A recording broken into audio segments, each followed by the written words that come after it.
जय श्री राधे, जय श्री राम। तो आइए ब्राह्मण के मुख से सुनते हैं हम सोमवार के व्रत का महात्म्य एवं कथा। जालापुर नामक नगर में एक बहुत ही धनी साहूकार रहता था। उसके घर में धन की कोई कमी नहीं थी। उसे केवल एक दुख था, केवल उसके यहाँ कोई पुत्र नहीं था। वही दिन रात चिंतन करता रहता था।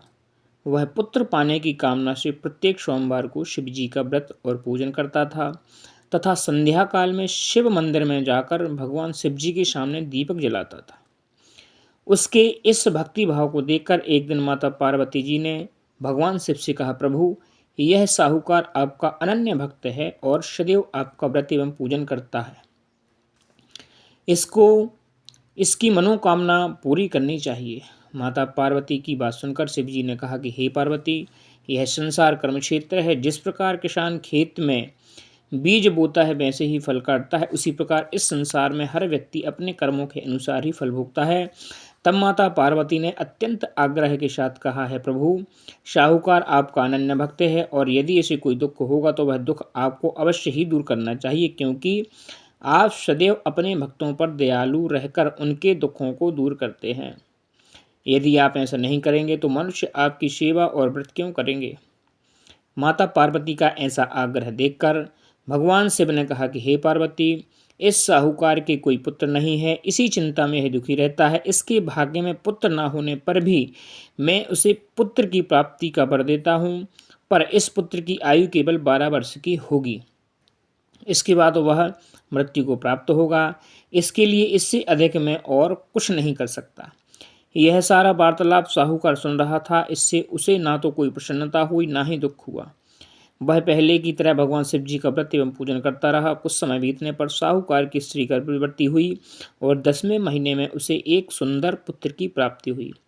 साहूकार के घर में खुशियां मनाई गईं। साहूकार ने निर्धनों तथा ब्राह्मणों को अन्न, वस्त्र और धन आदि का दान किया।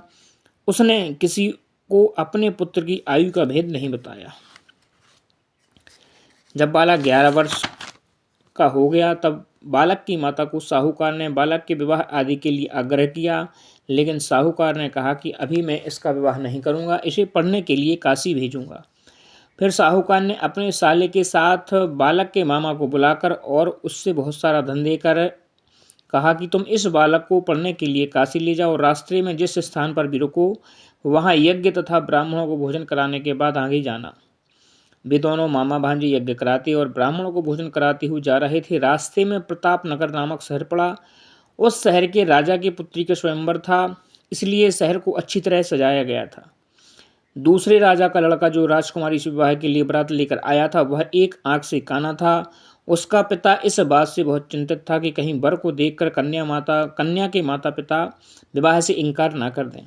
इसलिए साहूकार के अति सुंदर बेटे को देखकर उसने मन में विचार किया, क्यों ना दरवाजे के समय इस लड़के को वर बनाकर ले जाया जाए।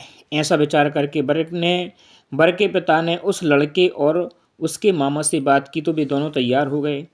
फिर उस लड़के को दूल्हे के कपड़े पहनाकर तथा घोड़ी पर चढ़ाकर दरवाजे पर ले गया और सारा कार्य प्रसन्नता से पूरा हो गया। फिर वर के पिता ने सोचा कि विवाह कार्य भी इसी लड़के से करा लिया जाए। ऐसा सोचकर उसने लड़के और उसके मामा से कहा कि यदि आप फेरों और कन्यादान के लिए भी अपना काम पूरा करा दें तो आपकी बड़ी कृपा होगी। उन्होंने स्वीकार कर लिया और विवाह कार्य भी अच्छी तरह से संपन्न हो गया। परंतु जाते समय लड़के ने राजकुमारी की चुनरी पर लिख दिया कि तुम्हारा विवाह तो मेरे साथ हुआ है, लेकिन जिस राजकुमार के साथ तुम्हें भेजा जाएगा एक आंख से काना है, मैं काशी पढ़ने जा रहा हूँ। लड़के के जाने के बाद उस राजकुमारी ने जब अपनी चुनरी पर ऐसा लिखा पाया तो राजकुमार के साथ जाने से मना कर दिया और कहा कि यह मेरा पति नहीं है, मेरा विवाह इसके साथ नहीं हुआ है, मेरा पति तो काशी पढ़ने गया है। राजकुमारी के माता पिता ने अपनी पुत्री को विदा नहीं किया और बारात खाली हाथ लौट गई। उधर साहूकार का लड़का और उसका मामा काशी पहुंच गए। वहां जाकर उन्होंने यज्ञ किया और लड़के ने पढ़ना शुरू कर दिया।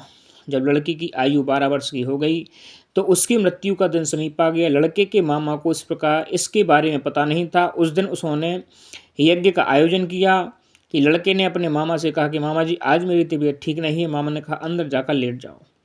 लड़का अंदर जाकर लेट गया और थोड़ी ही देर में उसके प्राण निकल गए। यज्ञ के बीच में जब उसकी मामा ने आकर देखा तो वह मृत अवस्था में पड़ा था। उसे बहुत दुख हुआ। उसने यज्ञ का कार्य अधूरा रह जाने के डर से किसी को कुछ नहीं कहा और संयम रखा। फिर यज्ञ का कार्य समाप्त होकर ब्राह्मणों के चलने के जाने के बाद उसने रोना पीटना आरंभ कर दिया। संयोग से उसी समय शिव पार्वती उधर से जा रहे थे।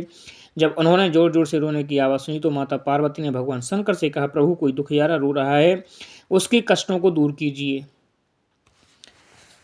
जब शिव पार्वती ने उसके समीप जाकर देखा तो वहां एक लड़का मृत पड़ा था। पार्वती जी बोली, प्रभु यह तो ज्वालापुर के साहूकार का लड़का है जो आपके वरदान से उत्पन्न हुआ था। शिव जी बोले, हे पार्वती, इसकी आयु इतनी ही थी, आयु पूर्ण हो जाने के कारण यह मर गया है। तब माता पार्वती ने कहा, हे प्रभु, आप इस बालक की आयु बढ़ाइए, नहीं तो इसके माता पिता तड़प तड़प कर मर जाएंगे। माता पार्वती के बार बार आग्रह करने पर भगवान शिव ने उसे जीवित कर दिया और शिव जी की कृपा से वह लड़का ओम नमः शिवाय कहता हुआ उठ गया। भगवान शिव और माता पार्वती कैलाश पर्वत पर चले गए। जब वह लड़का और उसकी मामा उसी प्रकार यज्ञ करते तथा ब्राह्मणों को भोजन कराते हुए अपने घर की ओर चल दिए। रास्ते में प्रतापनगर पहुंचे तो वहां पर आकर उन्होंने यज्ञ आरंभ कर दिया। वहां का राजा उधर से गुजरा तो उसने लड़के को तुरंत पहचान लिया और अपने महल में ले गया। जाकर उन दोनों का बहुत आदर सत्कार किया, साथ ही बहुत सा धन आभूषण और वस्त्र देकर उन्हें राजकुमारी के साथ विदा कर दिया। जब भी अपने शहर के निकट पहुंचे तो मामा ने कहा, मैं पहले तुम्हारे घर जाकर सूचना दे आता हूँ। जब उस लड़के का मामा घर पहुंचा तो साहूकार और उसकी पत्नी घर के छत पर बैठे थे। उन्होंने यह प्रण कर रखा था कि यही है हमारा पुत्र सकुशल लौट आया तो हम नीचे आएंगे, नहीं तो छत से कूदकर अपने प्राण त्याग देंगे। इतने में उस लड़के के मामा ने आकर बताया कि आपका पुत्र सकुशल वापस आ गया है। तो उनको विश्वास नहीं हुआ। तब मामा ने शपथ पूर्वक कहा कि आपका पुत्र और अपनी स्त्री के साथ आया है। तो सेठ जी अपनी पत्नी और सगे संबंधियों के साथ नगर के द्वार तक और आनंद के साथ अपना स्वागत कर उसे अपने घर ले आए। वे बड़ी प्रसन्नता के साथ रहने लगे। इसी प्रकार जो व्यक्ति सोमवार का व्रत करके भगवान शंकर तथा माता पार्वती का पूजन करता है अथवा इस कथा को पढ़ता है या सुनता है, उसके सारे दुख दूर हो जाते हैं, उसकी समस्त मनोकामनाएं पूरी होती हैं। बोलिए शंकर भगवान की जय।